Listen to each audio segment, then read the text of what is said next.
One way, PW putting some points up on the board. Norristown comes back with that Allen dunk. Quinn Goodwin comes back, knocks down a three, and Eric Wiggins says, anything you can do, I can do better. A three from the top of the key. And then Maurice says, hey, you thought that first one was good, here's another one right in your face. And I told Lee Fowler, and I told some other basketball players, if you're going up for that dunk, you better make it. You better make it or the whole crowd's going to be on you, and I'll be on you too. And you know the worst person's going to be the coach. That's right. I know Coach McGee does not like that. We have a little problem here with check-in the subs. Number 20, Chris McCabe wanted to come in for the Colonials, but he didn't properly check in, so McAvoy has to stay on the court. Swanson with the ball. He's looking for McAvoy. Now PW quickly down by 7, and a steal by Maurice Allen. Here comes Norristown once again. Allen feeds Wiggins, 2 points. Eric Wiggins trailing the play. Great vision there by the two guards, Green and Allen. And a 9-point lead, and this thing starting to go Norristown's way very quickly. That's the kind of play that's going to get Norristown far in the district and state playoffs, is that unselfish attitude by all of these players. Wiggins looking for Allen, and it falls. Maurice Allen, 2 and a foul. What a move right there. A great, strong play. And he is that exciting shooting guard for Norristown. Brad Weldon waited to the very last second to turn it over to Maurice Allen. And Maurice Allen lights up the scoreboard in this crowd with an awesome move. That's what I was talking about. Brad Weldon comes down, he's got 3-on-2, and he decides where he's going to dish it off. The previous play, Maurice Allen did the exact same thing. They're taking their time, they're checking out all their prospects and giving it to the right man. Swanson with his first foul, and Allen completes a 3-point play. Great night for Maurice Allen tonight. This third quarter, he has come out, he has sparked the Norristown Eagles. Almost a steal for Green. McAvoy for 3, and PW answers back. Dave McAvoy trying to get PW back into this game. We're going to get a foul on PW as Maurice Allen was going strong to the hole. Norristown has scored 17 points to PW's 13, and they've turned up the volume. They've really turned up the volume, but PW is not going to pull the plug yet. They're going to keep in this game. They're a bunch of fighters. They're only down by 9. Lee Fowler is stripped right there by Brewer. Feeds McAvoy. Back out to Guess.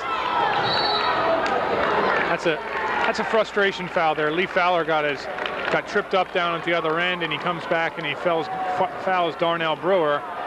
And he's got to be careful. He doesn't want to talk. It's not his place to talk to the referee. He's going to have to just sit down, cool off, as Jim Edmonds comes in for the Eagles. So Lee Fowler with 3 fouls. James Edmonds, we saw, did a great job in that first half, filling in at that center position. Green now all over the back of Brewer and the fans screaming over here. That was a foul. Guess for 3. Nick Guess. Folks, if you thought this game was over, it is not. Weldon for 3. That shot is short. Great hustle by James Edmonds to get that rebound. Weldon using all 3 steps, and he gets 2 right there. Billy Guess coming the other way, and he is fouled on the break, so Billy Guess will go to the line. Don't go to the refrigerator. Don't put that remote control down, because this game is far from being over. It's 54-46. PW turns up the volume on their end, and they're climbing back in this game. So 2:17 left in this third quarter. Billy Guess trying to cut the lead down for PW. The first one won't fall for him.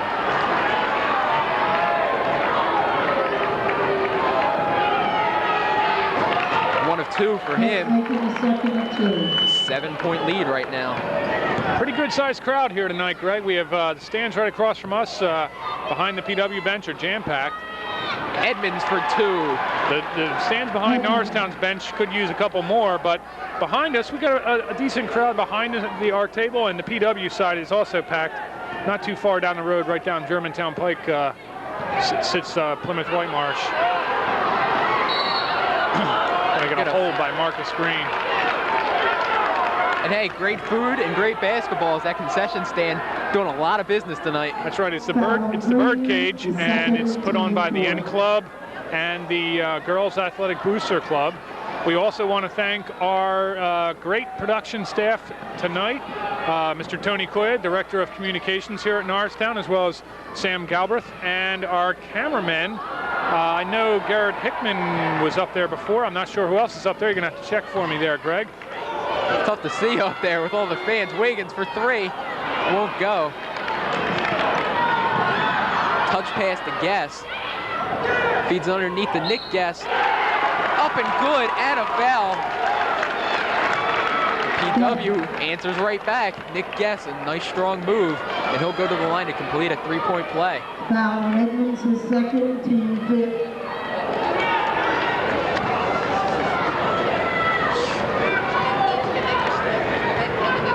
Forgot to mention our referees tonight at the beginning of the game as Guest completes the three-point play. Bill Hopton and Joe Anhalt doing a great job of keeping this game under control.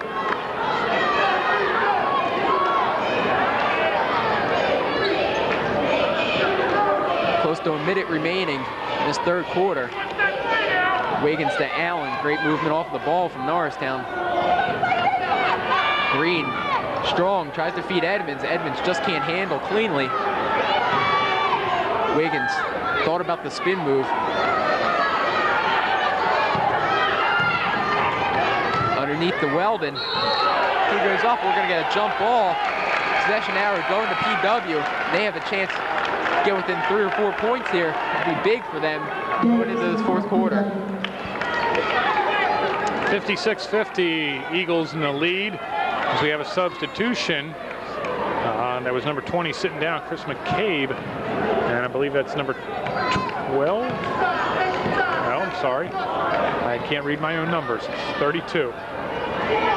25. Here's to give me 25 over here. That's Mike Davis back into the game. A walk on PW and Norristown will get the ball. PW coach is holding those signs up over there. The color, obviously the color defense, playing with the blue and the green. And yeah, I think that was instituted by Coach Angelos last year and in previous years. They realized that the crowd noise, they can't be yelling out everything. So they're holding up signs. And I saw on Tuesday, the Hatboro Horsham coaches doing the exact same thing, holding up signs so that their team and their players can figure out what defense to run, what offense to run. Sometimes you can't hear over this crowd noise. Coach D'Onofrio can't get off the bench. We have the seatbelt policy here in the PIA where coach cannot get up off the bench and yell instructions to his player. He has to stay seated. Davis now stripped by Green, looking for Allen, and a walk on Marcus Green. He passed it to himself. Can't pass it to yourself. He passed it ahead so he could get the ball, and that's a travel. That'd be fun if you could play that role. You could just throw it over somebody and run underneath. That's right. They used to have that. I believe they used to. They had that in the NBA where Julius Erving used to do that a lot, and then they figured out, hey, that's no fair. That's a travel. So they took it away. Green pushed it to Wiggins. Green for three at the buzzer, and it won't go. So Norristown came out a very strong third quarter for them. They are up 56-50, and 8 exciting minutes left to go. That's right. And I'm sure that's exactly the word we want to use, exciting, because the Colonials have a lot to gain from this victory. Norristown has a lot to lose with a defeat. And they of course, knocked off Hatboro Horsham by 20 points in Hatboro's own gymnasium. And I'll tell you, I was there on Tuesday, and that gym was rocking.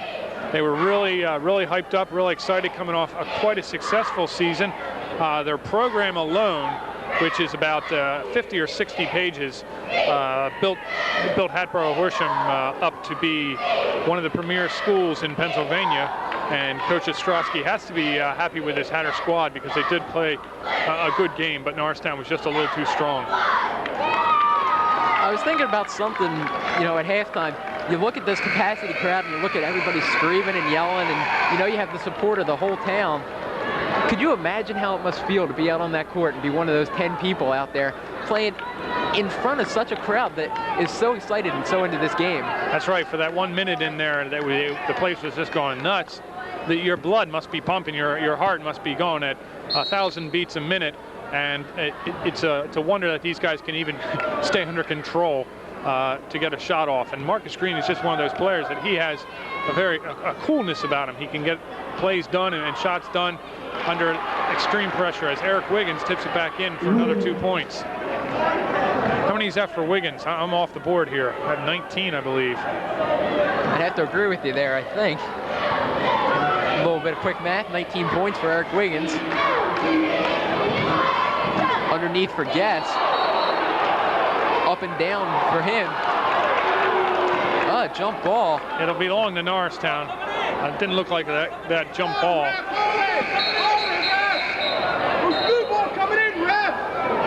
All right, we have officials behind us now, and they'll correct the officials. It will belong to Hatboro. I mean Plymouth Whitemarsh. I'm at the wrong game here. I'm still at Tuesday's game. Just give me a bump once in a while, Greg. Make sure I'm still awake. Well, this has been an exciting week, and I can really tell how things just start to blend together because it's been exciting basketball all the time. Tap no good for PW, and here comes Norristown once again. Green, strong to the hole. Ooh. He tries to fade away. Easily and he a is bump bumped. That's on McAvoy. That'll be his You're going to say fourth, I fourth, believe it yeah. is.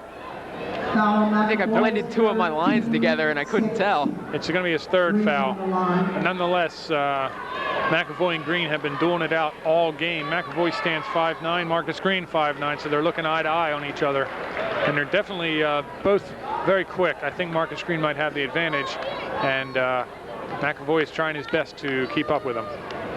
Green 2 of 2 from the line. Dave McAvoy is only a sophomore, so you'll see these guys go at it for another year. That'll be a treat to watch. 10-point lead now for Norristown. Try to remain comfortable here for the last 7:07. But you can't be too comfortable against the Colonials. They're a fighter. When the blood's rushing, you never know what can happen. When you get pumped up, you may be able to score 20 points in 5 seconds. It's just that mentality that, you know, we're in this game and we're going to fight till the bitter end. And plus with the presence of the three-pointer, it can swing so quickly. You can have a three-pointer here, a two-pointer with a foul, and everything just seems to blend together. And before you know it, the game is tied or you're behind. Guess 2 of 2. Timeout. Looks like it's going to be called by the Colonials from Plymouth Whitemarsh. And while we have this chance, we want to thank once again our production staff, Mr. Tony Coya, the Director of Communications here in the Norristown School District, and our cameraman up there. Greg, you want to identify who the cameraman is? Well, I never saw him get up there, but it appears to be Carl Moore. And we got Sam Galbraith up there and the rest of the communications staff. We're looking over a capacity crowd here at Norristown Area High School. Looks like we got Chris Brown and I think that's can't identify who that is. Candace Williams is up there. It is Carl Moore. He does give us a wave from up there. And we want to thank them all because they do a heck of a job here. They got here bright and early, get a good seat for the camera, and they needed it because this side here at PW right behind us is packed with Colonial red and blue.